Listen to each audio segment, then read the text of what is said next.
¿Por qué no confiar que Dios nos suplirá toda nuestra necesidad? ¿Puede Dios suplir toda nuestra necesidad? ¿Puede Dios cuidar de nosotros? Es más, Dios siempre hace más que eso. Dios, cuando nos equivocamos, nos perdona. Dios nos insiste hablándonos de una manera o de otra manera cuando nosotros de pronto no queremos escuchar o poner atención, o nuestros deseos personales como que están dando la voz de Dios, pero Dios insiste. Y Dios es bueno cuando nosotros nos equivocamos y tratamos de justificar algunas acciones que hacemos mal. Él nos da una opción buena y es arrepentirnos. Amén. Entonces, hermanos, hoy quiero compartirles, como cada semana, en esta serie de mensajes que titulé Principios de la Torá, un principio más en relación con la historia de Balac, la increíble historia de Balac. Pero creo que a la mayoría de las personas, cuando leen esta historia, lo que más les llama la atención y tiene sentido es que una burra arde. Entonces, la historia de la burra que habló, a los niños los captura, ¿verdad? Sí, es cierto, todos los captura este episodio, aunque este episodio tal vez no te presenta la parte más impactante de eso. O sea, fíjense, que una burra hable no es tan impactante como el resto de la historia, ¿ok? Y no es extraño que en la Biblia suceda que un animal hable, ¿verdad? Porque la serpiente habló, la burra habló, y en Apocalipsis la bestia hablará. Entonces, hermanos, en el Nuevo Testamento hay 3 versículos bíblicos relacionados con la historia de Balaam. ¿Okay? El profeta, el falso profeta en aquella época de las naciones. Y, hermanos, este profeta fue como recapturado, fíjense lo que voy a decir, fue recapturado en el pensamiento de Pedro, fue recapturada su historia en el pensamiento de Judas, pero aún nuestro Mesías Yeshua, cuando le hablaba a una de las iglesias, a la iglesia de Pérgamo, también volvió a retomar la historia como una advertencia, ¿okay? Hacia no cometer el error de Balaam, que dice Apocalipsis 2:14, pero una cosa tengo contra ti, que, a ver, vamos a leerlo, que ha retenido a los que practican la enseñanza, la doctrina, el camino, es lo mismo, de Bilam o Balaam. Miren, dice así: pero tengo unas pocas cosas contra ti, que tienes ahí a los que tienen la doctrina de Bilam, que enseñaba al rey de Moab, a Balac, a poner tropiezo ante los hijos de Israel. Es decir, el tropiezo, ¿cuál es el tropiezo? A comer cosas sacrificadas a los ídolos y a cometer fornicación. Eso es lo que representaba el tropiezo. Entonces, bueno, vamos a pensar, hermanos, que después de tanto trabajo de los apóstoles, de recorrer muchas ciudades y todo el Mediterráneo y Asia Menor, y ahí había 7 iglesias muy fuertes, muy grandes. Una de esas iglesias era la iglesia de Pérgamo. Bueno, ¿se imaginan que en esa iglesia se practicaba esta doctrina? ¿Cómo podría ser, no, que se practicara esa doctrina? Esto es algo que nos tiene que a nosotros llevar a una reflexión, nos tiene que hacer pensar cómo en la iglesia a la que el Señor le dio el rollito al pastor para que lo leyera a su iglesia, escribe al ángel de Pérgamo, es decir, al pastor, al mensajero, al que tiene el mensaje, escribe al ángel de Pérgamo esto. Entonces viene el pastor con el rollo y le dice a la iglesia: miren, es que esto es lo que está pasando, aquí está sucediendo algo que está haciendo tropezar a los hijos de Israel con estas 2 cosas, esa comida dedicada a ídolos y esa fornicación. ¿Okay? Nosotros sabemos claramente que esto es algo que está prohibido, ¿verdad? La idolatría y la inmoralidad sexual son 2 asuntos prohibidos en las Escrituras. Ahora, pensemos en la iglesia, de qué manera ellos no se estaban dando cuenta de lo que pasaba. Y pues hace un momento me vino a mí el pensamiento acerca de los falsos profetas modernos. falsos profetas modernos. Bueno, no voy a decir, ¿verdad?, los falsos profetas modernos, los que vemos luego en la televisión, sino tal vez los profetas modernos de hoy son más sutiles, ¿no? Son más sutiles de tal manera que no necesariamente tendríamos que señalar a una persona, sino a un concepto, a una idea que es como una idea, un pensamiento, no una doctrina como tal, pero sí que mantiene a la gente en esa situación, es decir, que pone a la gente a tropezar y que hace que la gente piense que no pasa nada. Ustedes díganme si me equivoco, pero creo que en el mundo de hoy, con la ideología de género y con toda la liberalidad que hay gente que piensa que no hace nada malo, ¿no es cierto? Al contrario, hasta llega al punto a pensar que está haciendo algo bueno. Ese es el falso profeta. Ese es el falso profeta, que engaña a la gente para hacerle creer que está haciendo bien, que no hay problema, que no pasa nada, que el pecado no existe, que no le puede perjudicar. Pero no solo esto, hermanos, sino que también al día de hoy el pensamiento de muchos, de algunos jóvenes más, que son la audiencia más cautiva, a pensar que las riquezas se pueden obtener con facilidad si ellos toman un mal camino, ¿sí?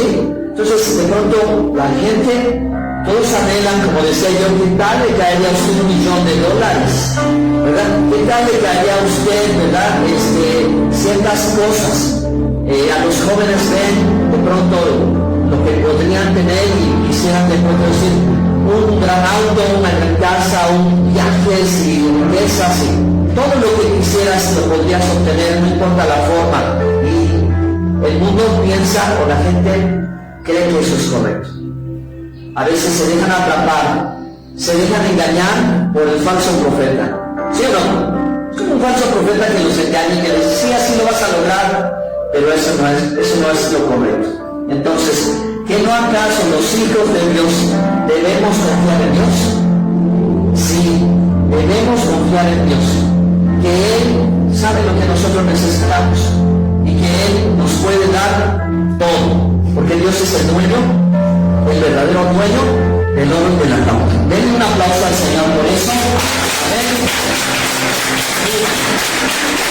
Entonces yo quiero que le digas, hermano, que está a un lado, ten confianza en Dios, ten confianza en Dios. También dígale, pero no en las riquezas de este mundo. Hermanos, las riquezas de este mundo son banales, ¿ok? De hecho, hay dos cosas en la vida. Está las cosas que son durables o permanentes o perdurables y las cosas que son temporales. Y vamos a decir esto, vamos a decirlo de esta manera. Las cosas que son verdaderas o las cosas que son eternas son verdaderas. Las cosas que son temporales, entonces, no son verdaderas, por lo tanto, son mentiras. ¿Ok? ¿Por qué son mentiras? Porque son temporales y son pasajeras, porque solo las cosas eternas duran para siempre y esas son las cosas verdaderas.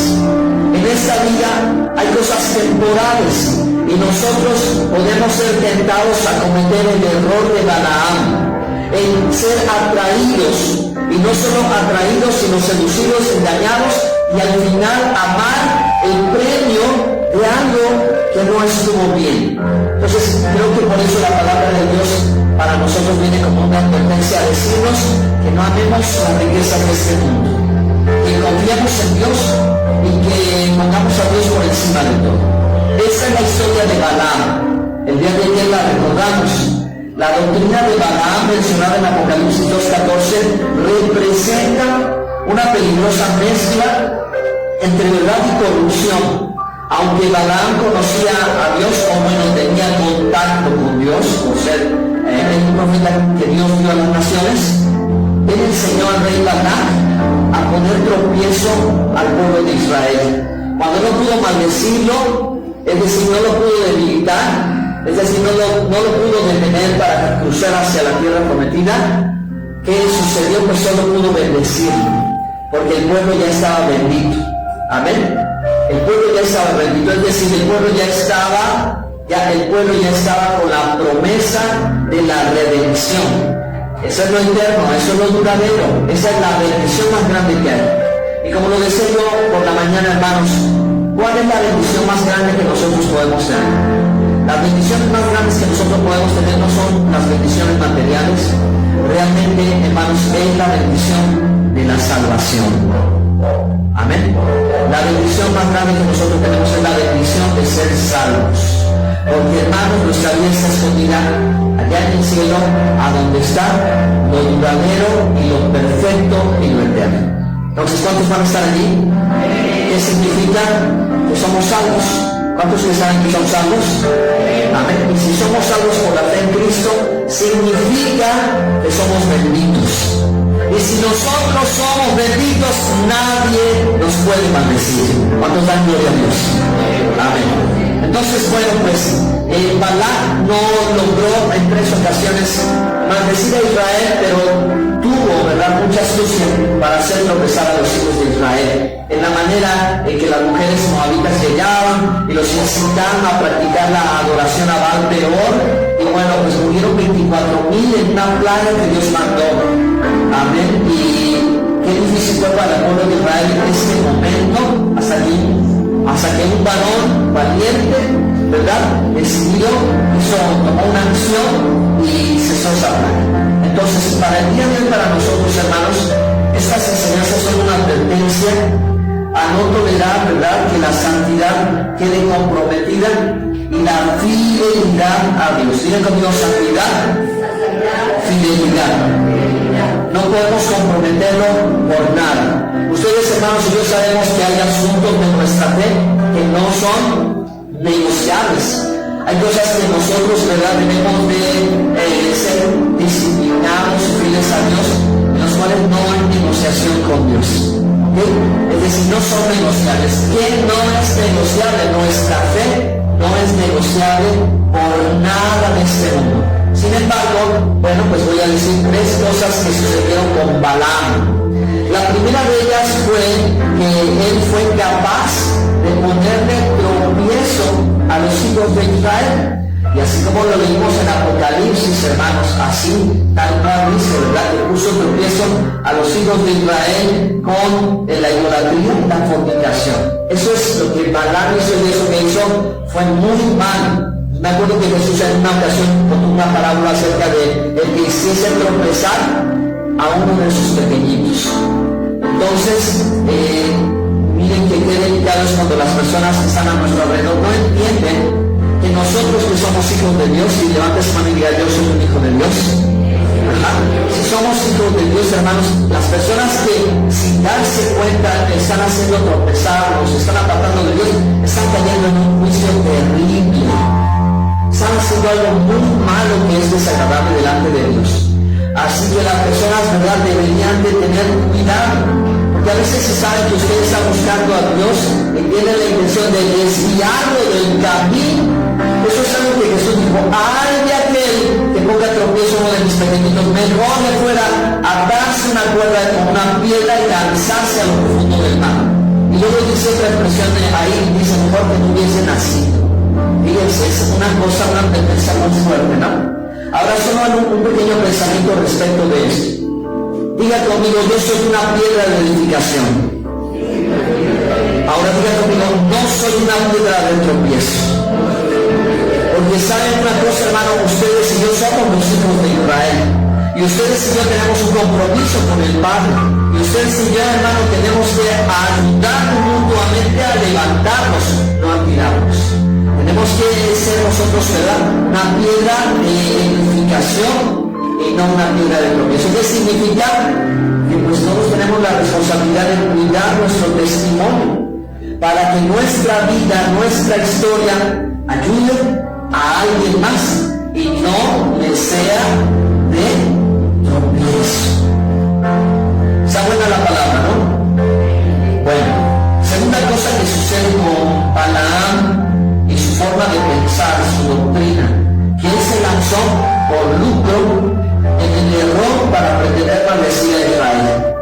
Así que al final, en la historia, se nos muestra cómo sí le llegaron al precio, a este profeta que pues aparentemente quería solo hacer lo que Dios dijera, pero al final no. Y al final, hermanos, la historia es difícil porque creo, hermanos, que cuando recibió lo que les habían dispuesto a Balac, al final murió atravesado por una espada. Y entonces, hermanos, cuando Balaam pudo haber dicho, bueno, yo soy el gran profeta de las naciones, y ya tengo toda esta riqueza, y yo, alma mía, gózate y disfruta porque tienes tanta riqueza, como la misma escritura dice, ¿verdad? Tú no sabes lo que va a pasar si esta misma noche o mañana temprano viene por ti y te vas de este mundo. Entonces ninguno tiene esa seguridad como para poder tener esa confianza. Y entonces eso que acumuló, ¿para quién fue? Así que por eso nosotros tenemos que ver esa historia y ver este gravísimo error de, ¿verdad?, cambiar su fe o cambiar la confianza que tenemos en Dios por las riquezas de este mundo. La Biblia dice, no confíes en las riquezas de este mundo. Amén. No confíes en las riquezas de este mundo, y mucho menos, hermanos, cuando la fe de uno de los hijos de Dios está comprometida. Tercera cosa, con esto que lo concluí, hermanos. Tercera cosa en relación con Balaam. Y dice que él amó el premio de la maldad. Dijimos que la maldad es causarle daño a alguien. Eso es maldad. Hacerle con toda la intención del mundo hacer un daño, eso es maldad. ¿Ok? Entonces, Balaam sabía que iba a causarle un daño, una pérdida. Pues imagínense cuántos varones murieron a causa de ese tropiezo.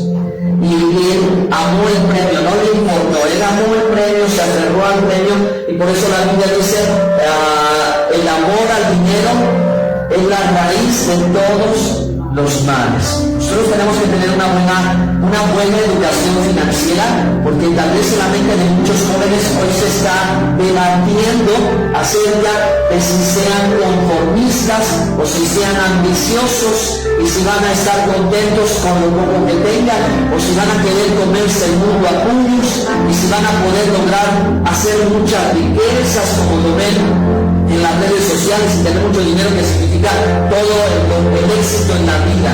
Los pensamientos de muchos están debatiendo entre qué es lo que quieren y cómo se quieren ver, y eso va a determinar si son exitosos o si son fracasados. ¿Cierto o no? La mente de muchos jóvenes está entre ese dilema, porque no pueden entender la palabra de Dios. Porque la palabra de Dios para nosotros, hermanos, nos dice que nosotros estemos contentos, que sepamos vivir. Si tenemos mucho, qué bueno, y si no tenemos mucho, también está bien, porque todo Dios lo hace perfecto, y con nosotros no se equivocó. Amén. Y Él está con nosotros. Por eso vuelvo a decir que no podremos confiar que Dios suplirá nuestra necesidad, como para que tuviéramos que caer en el error de Balaam, y que tuviéramos que ir por lucro, dejando nuestros valores o nuestros principios. Pero desafortunadamente, hermanos, en este caminar hay quien ha cometido ese error. Y que Dios nos guarde, hermanos. No debemos dejar que nuestros deseos personales nos nublen la voz de Dios. No debemos justificar decisiones que son contrarias a la voluntad de Dios, y no debemos en ninguna manera y de ninguna forma poner en tropiezo a los hijos de Israel. Por eso, hermanos, hoy tenemos un compromiso, por eso hoy tenemos un llamado, y esta palabra a nosotros tanto nos debe de proteger, de evitar entrar en este tema o entrar en otro ambiente, en otro ámbito, me refería yo, con las ideas de los profetas de hoy, ¿verdad?, que nos están tratando de sacar del camino, pero nosotros tener el compromiso de ser piedras edificadoras. Amén. Que nosotros tengamos ese compromiso. ¿Qué significa eso? Que una vez más recordemos, tenemos un testimonio al mundo, tenemos un testimonio entre nosotros, tenemos un compromiso mutuo, hermanos. Tenemos una carga que llevamos los unos por los otros. Yo me preocupo por ustedes, ustedes se preocupan por mí. Yo tengo que velar por ustedes, ustedes deben velar por mí. Tenemos que cuidarnos todos, hermanos. para que no nos hagamos tropezar unos con otros. Porque hermanos, rápido, un pensamiento, miren, antes de la pandemia había iglesias donde había muchas personas. Después de la pandemia, las iglesias han estado careciendo de asistencia a muchos. Después de esto, lo digo, se han tropezado, se han desanimado, se han regresado al mundo, no han pasado muchas cosas duras. Gracias a Dios nosotros estamos aquí. Y tal vez, hermano, no sea el mejor momento en el que nos encontremos, pero hermanos, tenemos que seguir adelante. Amén. Tenemos que hacernos fuertes, tenemos que estar firmes, tenemos que escuchar la voz de Dios. Que no nos dejemos llevar por lo que vemos alrededor en el mundo, y mucho menos por el miedo de las noticias, el miedo de lo que pasa. No, hermano, quite de su vida el miedo. El miedo es un falso profeta que está tratando de también controlar y dirigir de una manera que no es la de Dios. Usted y yo, no podemos confiar en Dios que nos sostiene. Podemos confiar en un Dios que nos protege. Podemos confiar en un Dios que nos sustenta. Podemos confiar en un Dios que nos cuida, que nos ama, que vela por nosotros y que sabe qué es lo que nosotros en verdad necesitamos. Así que, hermanos, gracias a Dios por esta palabra, que lo que hoy aprendemos en Apocalipsis 2:14 en la iglesia de Pérgamo, que no esté con nosotros, ¿verdad? Que no esté aquí, que no nos ocurra para nada. Al contrario, decía yo para terminar, que tengamos una muy buena educación financiera, que pensemos correctamente bien en cuestiones del dinero, en cuestiones de los bienes materiales, que en cuestiones de la riqueza, si es que la tenemos y si no la tenemos, pues yo creo que no debería de cambiar nada nuestra fe y nuestra confianza en Dios. Al contrario, que nuestra fe, dice la palabra de Dios, que es más valiosa que el oro mismo, más preciosa que oro refinado. Amén. Amén, amén. Entonces, démosle gracias a Dios.